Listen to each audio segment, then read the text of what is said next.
Mohamed El Hami, notre envoyé spécial en Libye, se trouve à Benghazi. Il s'est rendu sur une base militaire tombée il y a 2 semaines sous l'assaut des rebelles. Il n'en reste que des ruines. Il aura fallu 5 jours de combats meurtriers pour en venir à bout. Mais c'est à partir de là que tout a basculé en Libye. Mohamed a rencontré un des hommes qui a participé à l'assaut. On est resté 5 jours, dit-il, en faisant des va-et-vient. On partait, on revenait, on sondait, et le bataillon continuait à tuer.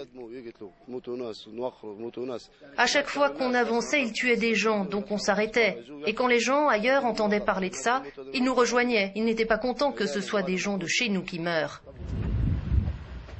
Comme dans de nombreuses bases de ce genre, les sous-sols abritaient une prison et des armes. Lorsque les insurgés sont arrivés, ils ont libéré les prisonniers. Certains d'entre eux étaient morts.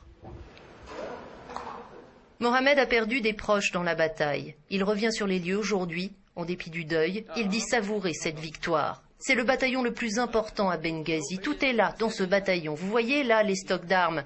Quand Kadhafi venait ici, dès qu'il arrivait, il allait directement au bataillon.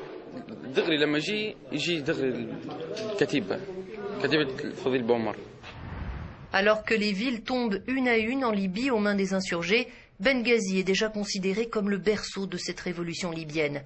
256 personnes au total y auraient été tuées et 2000 blessés au cours de l'insurrection.